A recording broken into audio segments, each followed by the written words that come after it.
अरे वाह शैली जी, कैसे हैं? ये क्या है? ये क्या है? ये आपको मालूम है क्या है? आम? वो मीठा कराया जा रहा है। आम? आज डायबिटीज वाले और शुगर वाले लोग बड़े कॉन्शियस से हैं, तो वो आर्टिफिशियल शुगर की जगह इससे मुंह मीठा करते हैं। पर मुंह क्यों मीठा करवाना है? भी बताएंगे, आपको मालूम तो होगा। अरे अरे क्या बात कर रही है, मुझे कुछ नहीं पता। आपको बताते हैं कि डॉगिटाइजेशन ने कौन सा एक स्टेप उठाया था, हाँ। जिसकी वजह से कितना बड़ा बदलाव आया है, वो आज हम फॉलोअर्स को भी बताते हैं। अच्छा चलिए बताइए। और आम के लिए बहुत बहुत धन्यवाद, मुझे आम बहुत पसंद है। All right. देखिए, खबर आई थी कुछ समय पहले कि रतलाम में एक बच्ची 8 साल की 15 दिन के अंदर उसको मौत हो गई थी कुत्ते के काटने से। जी। तो जब जानकारी ली गई थी तो उस खबर में बताया गया था कि डॉक्टर द्वारा कि उसको इंजेक्शन लगवाना चाहिए था उतने पीरियड में 3, जबकि उसने इंजेक्शन 1 ही लगवाया था। वो गुड़िया जिसको डॉग ने काटा उसने सिर्फ एक ही इंजेक्शन लगाया। अच्छा। तो ये थोड़ी सी वही बात है, जागरूकता की अभाव है। लोगों को ये नॉलेज नहीं है कि ये काटने पर कितना इंजेक्शन, क्या डोजेज होते हैं, और ये आम आदमी को वाकई नहीं मालूम होता। और मालूम होता भी है तो हमारे पास एक वाकया इंदौर का ऐसा भी है जिसमें मालूम होने क्या, मैडम बाहर आ गया था, भी लगवा लूंगा आराम से। अच्छा। ये भी सुना है। तो दैट इज शेयर नेग्लिजेंस, जो कि बिल्कुल होनी ही नहीं चाहिए। तो इस खबर के बाद डॉगिटाइजेशन ने एक लेटर लिखा था, जिसमें हमने chief secretary, CM, principal secretary, Indore collector और सेक्रेटरी एनिमल वेलफेयर बोर्ड को दिया था। अच्छा। मैं आपको जल्दी से पढ़ के सुनाती हूँ। अच्छी कि बात। उसमें ये डिमांड की गई थी कि कुत्ते के द्वारा काटने पर एक सरकारी हेल्पलाइन का गठन हो और घर बैठे टीके लगवाने की सुविधा दी जाए। तो उसमें हमने बताया था कि एक समूह जो 5 वर्ष से इस माध्यम से जन अभियान चला रहा है और उसका उद्देश्य जो खास है डॉग बाइट से बचाना, डॉग के साथ दया का व्यवहार करना, उनको आबादी पे काबू करना और नागरिकों को स्ट्रीट डॉग से जो समस्या है उसके समाधान बताना। तो उस लेटर में पर्टिकुलरली ये किया गया था कि नागरिक त्रस्त होते जा रहे हैं और बच्चों और बुजुर्गों को खौफ के साए में जीना पड़ रहा है। इसके समाधान हेतु हमने 5 वर्ष की शोध में पाया था कि जिस श्वान को हर दिन भोजन और पानी की आपूर्ति हुई, वो उग्र, उत्तेजित और आक्रोशित होने से बच गए। जैसे कॉफी बाबू। यस। जिस क्षेत्र में भोजन पानी की व्यवस्था करी गई उसमें डॉग बाइट की समस्या में कमी आई, बल्कि उसमें क्राइम रेट भी कम हुए। तो चूंकि ये हमारे ऊपर निर्भर है, तो ये हमारी नैतिक जवाबदारी हो जाती है। तो अब जब वो श्वान काटता है तो एक्चुअली नागरिक को पता ही नहीं कि करना क्या है। या जहाँ श्वान ने काटा है उस जगह को 10 मिनट तक साबुन से रगड़ के धोना है, पट्टी नहीं बांधनी है, वहाँ पे कोई भी घरेलू उपचार नहीं करना है। सरकारी अस्पताल जहाँ टीके का सरकार ने व्यवस्था करी है वहाँ 24 आवर्स में जाके टीका लगवाना है और डॉक्टर द्वारा बताए गए समय पे, नियत तिथि पे 5 टीके का डोज कंप्लीट करना है।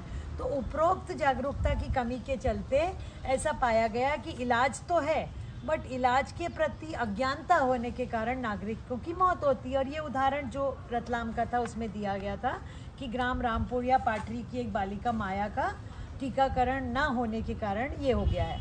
तो उसमें हमने स्पेशली रिक्वेस्ट की थी कि शासन को श्वान को भोजन पानी की जागरूकता तो करें डॉग बाइट से, बाकी से बचने। और अगर श्वान काट लेता है तो ऐसी स्थिति में नागरिक को क्या करना चाहिए, उसमें विज्ञापन देके या होर्डिंग्स में जागरूक करें। एक अवेयरनेस बड़ा कैंपेन चलना चाहिए। उसके अलावा एक हेल्पलाइन नंबर का गठन किया जाए ताकि नागरिक फ़ोन कर शासन के कर्मचारियों से मार्गदर्शन ले सकें, क्योंकि हमें आपस में बात करने से कुछ नहीं होने वाला। फिर जो शिकार हो गए हैं उनको स्वास्थ्य अधिकारी की टीम फॉलो अप करे जी, ताकि नियत तिथि पे जो एक डेट है उस पर प्रॉपर लग जाए एंटी रेबीज और लापरवाही ना हो। और जिस भी इलाके में इंसिडेंट आई है वहाँ नागरिकों को जाकर स्ट्रीट डॉग के साथ कैसे जीवन जीना है उसकी शैली बताई जाए जी। तो ये हमने उनको 31 जनवरी 2023 को ये लेटर दिखाइए। अरे कॉफी तुम बाद में देख लेना भैया, तुम बाद में देख लेना, अभी हम बात कर रहे हैं। दिखाइए। ऐसा कई बार हम लोग सोचते हैं कि शायद नहीं देंगे तो कुछ नहीं होने वाला है, क्या होता है ये देने से, ऐसा कुछ नहीं होता है। अच्छा, एक मेरी फर्स्ट पेज हटाइए। लेकिन ऐसा होता है। और क्या हुआ, अरे सुनिए।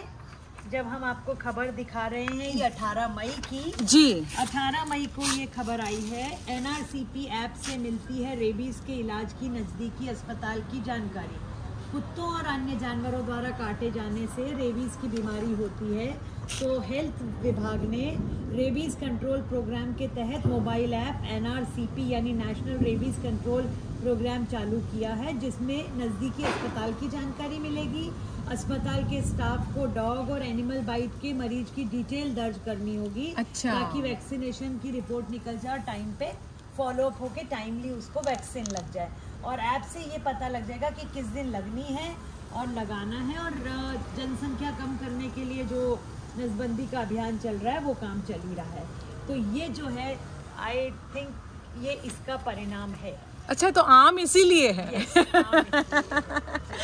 सो बेसिकली फॉलोअर्स, यदि रेबीज के लिए यहाँ पर डॉगिटाइजेशन का जो प्रयास था वो यही था कि यदि आपको डॉग बाइट से पहले प्राइमरी लेवल पे ही बचना है तो उनके लिए पानी रखिए, भोजन रखिए, प्यार का व्यवहार करिए, उनकी नसबंदी कराइए, उनको एंटी रेबीज का टीका लगाइए और उनको दोस्त बना करके अपने मोहल्ले में रखिए।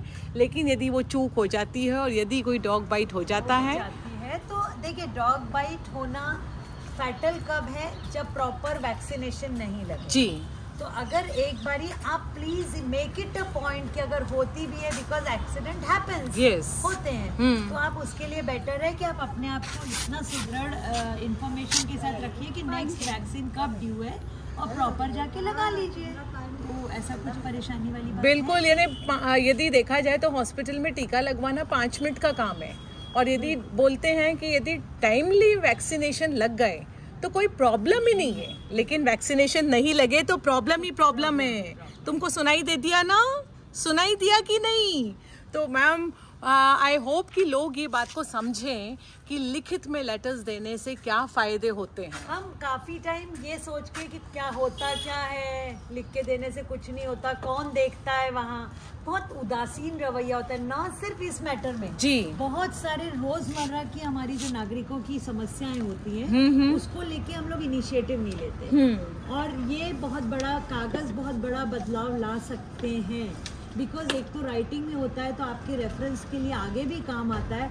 और सपोज किसी चीज़ में कोई फॉलोअप नहीं होता तो एटलीस्ट हम इसका रेफरेंस दे के आगे बात बढ़ा सकते हैं, वो फाइल को दोबारा और बात करने पे तो मौखिक बातें हवा में आती है और हवा में जाती है, हवा में आश्वासन भी मिल जाते हैं जी, और हम बड़े खुश होके आ जाते हैं जी। तो द बेस्ट वे इज कि आप अपनी बात को लिखित में दीजिए। और कोई ज़रूरी नहीं, अगर फिजिकल नहीं है, आजकल मेल भी बहुत उतने ही इफेक्टिवली यूज हो रहे हैं, तो आप मेल यूज करिए, ऑनलाइन कर सकते हैं, ऑनलाइन करिए, but one should be aware enough कि ये सब चीज़ों में इन्वॉल्व होना है अगर बदलाव लाना है तो। और लिखित में यदि दिया है तो उसकी सेकेंड कॉपी की एक्नॉलेजमेंट कॉपी अपने पास जरूर रखें, अदरवाइज आपके पास कोई प्रूफ नहीं है, फिर आप जीरो पर ही हैं। क्योंकि वहाँ पे हो सकता है कागज बहुत सारी फाइलों में दब जाए जी, और वो निकलवाने के लिए आपको एक नई कहानी पढ़नी पड़े। तो बेटर है कि keep a acknowledge copy with yourself.